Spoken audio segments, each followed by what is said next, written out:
بسم اللہ کریں بھائی.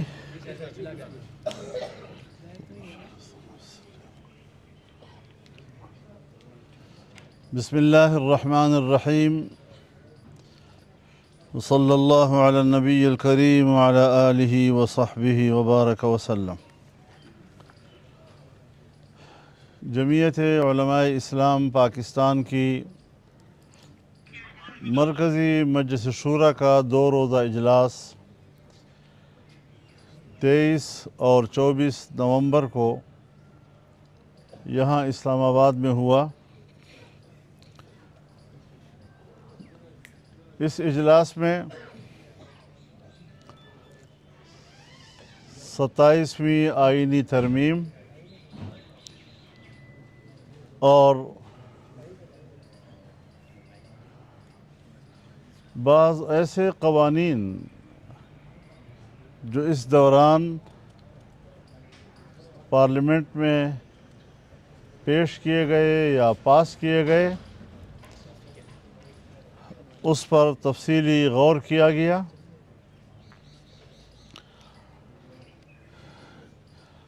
جمعیت علماء اسلام نے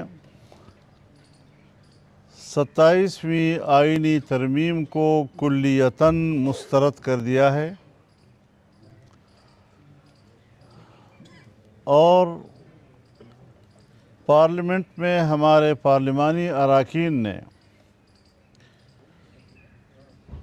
اس کی مخالفت کی. مرکزی مجلس شورا نے اپنے پارلیمانی اراکین کے اس فیصلے اور مخالفت کی توثیق کر دی ہے.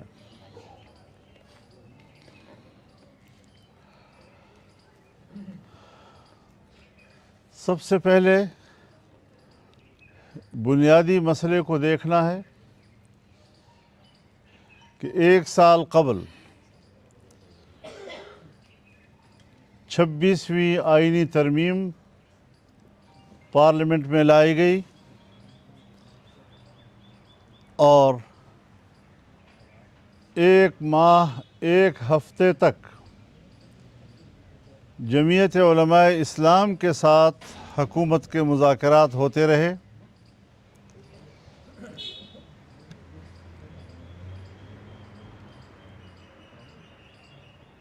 پاکستان تحریک انصاف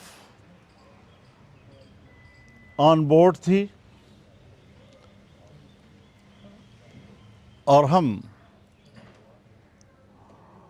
آئینی ترمیم کے حوالے سے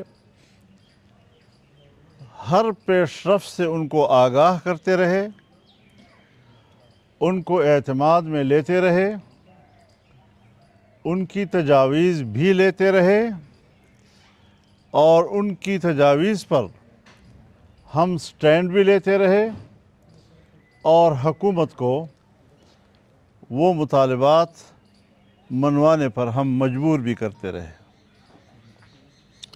یعنی وہ ترمیم ایک باہمی مشاورت کے مراحل سے گزری اور کہا جا سکتا ہے کہ وہ ترمیم پارلیمنٹ میں متفقہ منظور ہوئی. ہماری یہی کوشش رہی کہ آئین میں کوئی ایسی تبدیلی نہ ہو کہ پاکستان کے آئین کے متفقہ ٹائٹل مجروح ہو جائے. لیکن 27ویں ترمیم کے دوران ان کا فرض تھا کہ وہ اپوزیشن سے مشاورت کرتی یا کم از کم جمعیت علماء اسلام کہ 26ویں ترمیم ہمارے ساتھ ایک عہد و پیمان تھا. انہوں نے ایک فریق کو اس دفعہ مکمل طور پر نظر انداز کیا. نظر انداز کیوں کیا؟ اس کی وجوہ بالکل واضح ہیں کہ انہوں نے جبری طور پر اراکین کو توڑا پارٹیوں سے اور ایک جعلی اکثریت بنائی۔ یہ پارلیمنٹ کی فطری اور طبی اکثریت نہ تھی، بلکہ یہ 2/3 اکثریت جبری اور جعلی تھی۔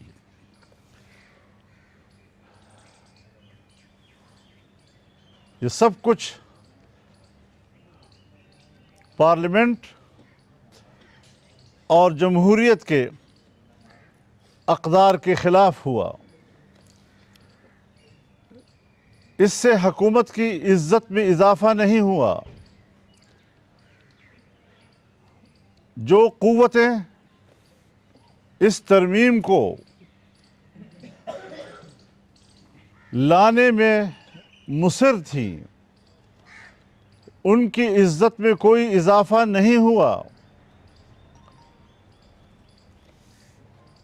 اور اس طرح عوام میں حکومت کی مقبولیت بڑی تیزی سے گری ہے۔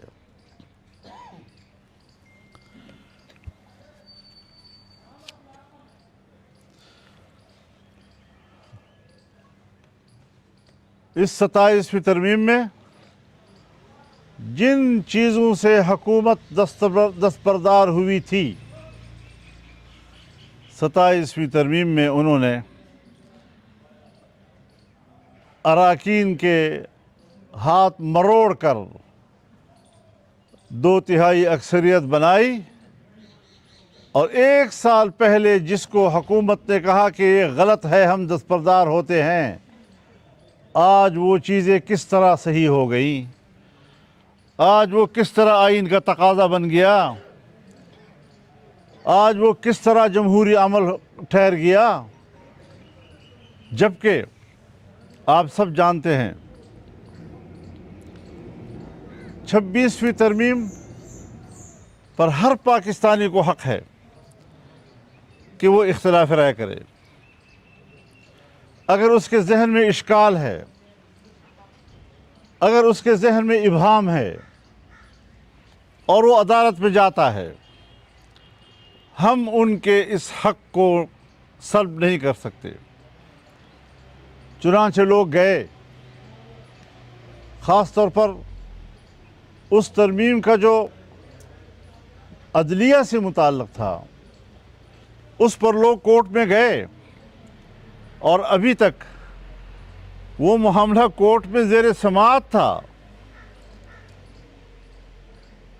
اور دوسری ترمیم لا کر اب ایسی پیچیدگیاں پیدا کی گئیں کہ خود عدالت کو بھی سمجھ میں نہیں آ رہا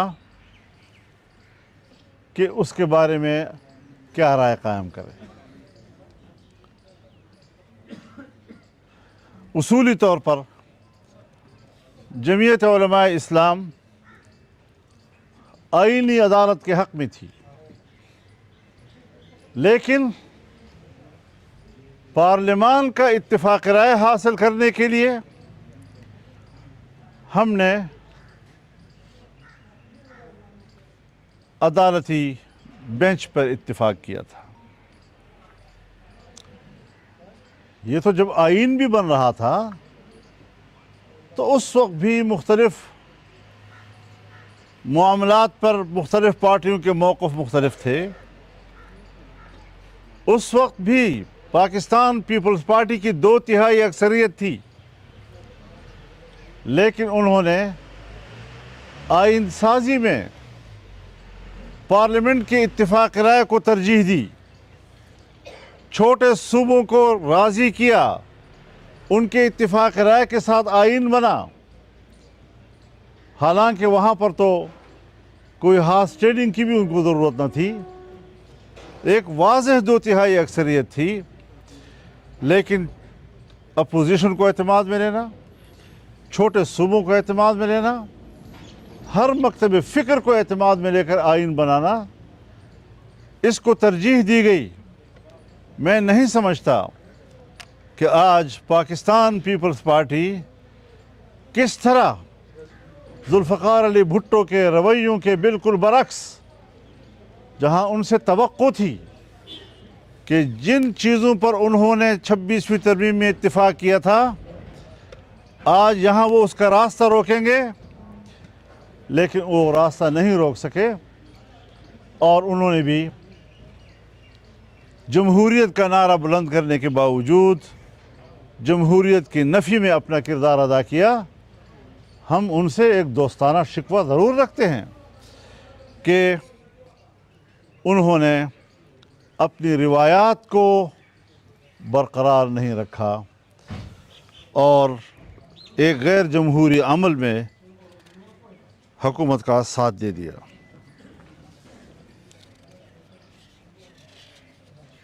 آئین ایک قومی امانت ہے، آئین ایک قومی اثاثہ ہے، آئین ایک میثاق ملی ہے، یہ پاکستان کی قومی وحدت کی علامت ہے.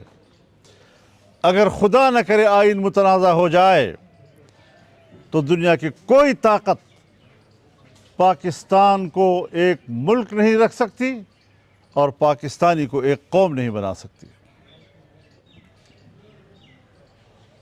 اس آئین پر ہماری کمٹمنٹ ہے. بارہا اس ایوان میں ہم اس آئین کے تحفظ کا حلف اٹھا چکے ہیں.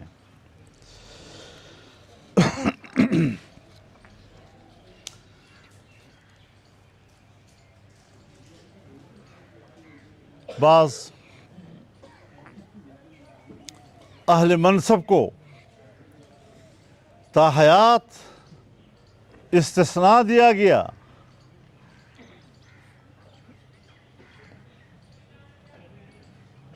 فوجی حکومت میں 8 سال تک زرداری صاحب جیل میں رہے اور ان پر الزامات تھے.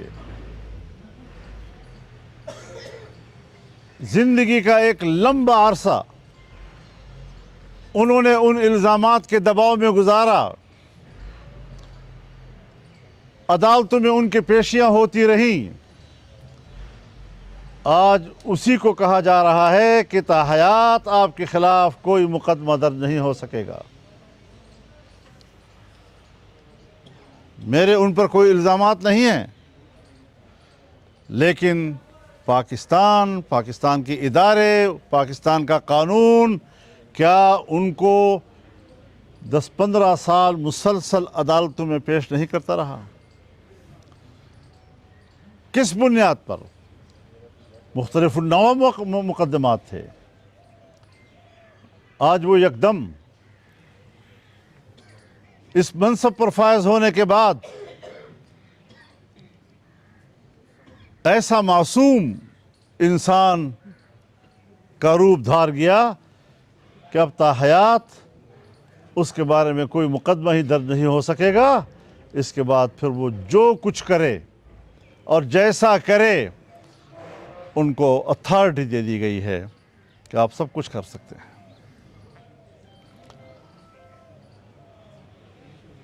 فوجی سربراہان، تینوں مسلح افواج کے سربراہان ہندوستان کے مقابلے میں ان کی جرأت مندانہ جواب کی ہم نے سب سے پہلے تائید کی ہے. ہم ان کی بہادری پر ان کو خراج تحسین پیش کرتے رہے ہیں، لیکن اس کی پاداش میں اس آئینی ترمیم کے ذریعے ان کو جو تاحیات مراعات دی گئی ہیں،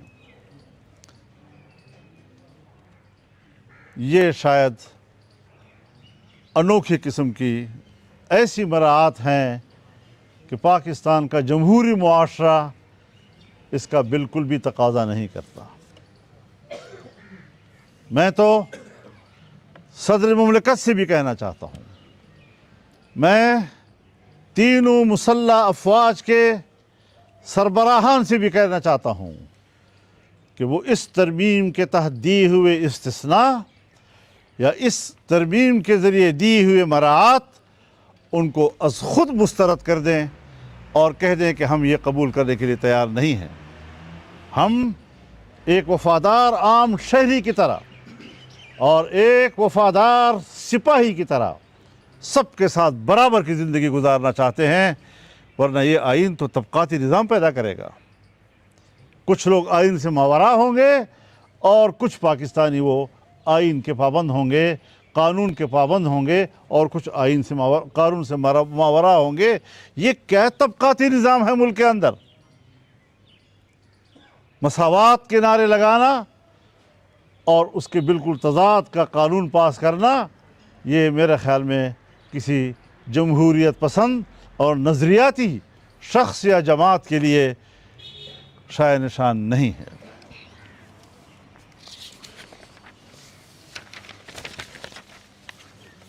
صرف یہ نہیں کہ اس قسم کا عمل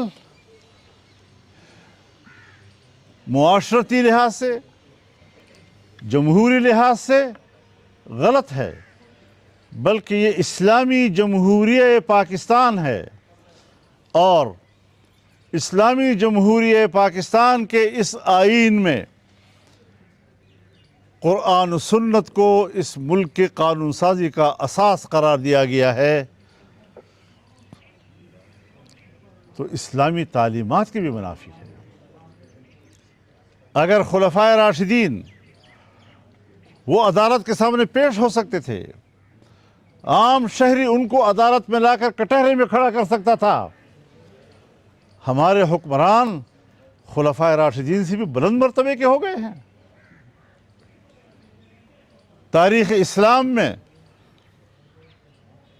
اسلامی دنیا کے سربراہان عدالتوں میں لائے گئے، عدالتوں میں پیش ہوئے، عدالت کے فیصلے ان کے بارے میں ہوئے، لیکن یہاں پر مساوات کی باتیں ہو رہی ہیں۔ قانون کی نظر میں سب برابر ہیں، تو قائد اعظم کے وہ اصول جو پاکستان کے لیے تھے، یہ تو اس کی بھی نفی ہے۔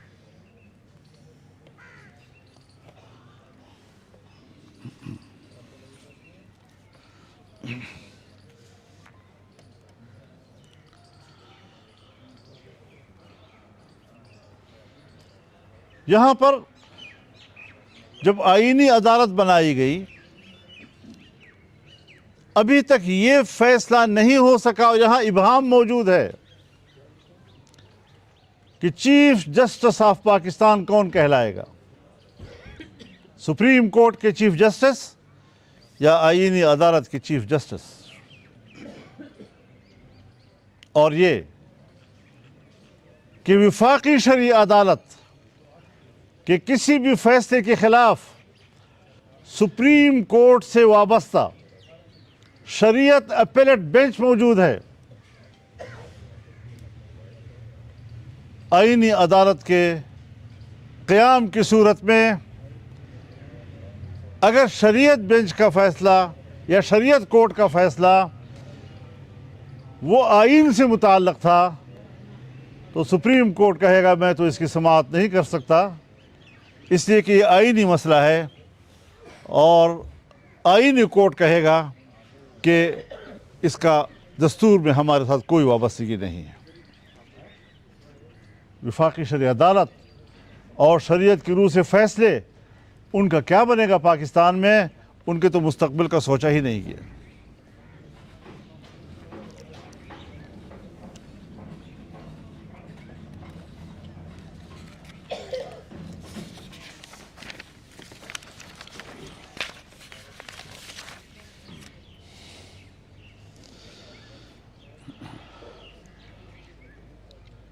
ہمارا یہ مطالبہ ہے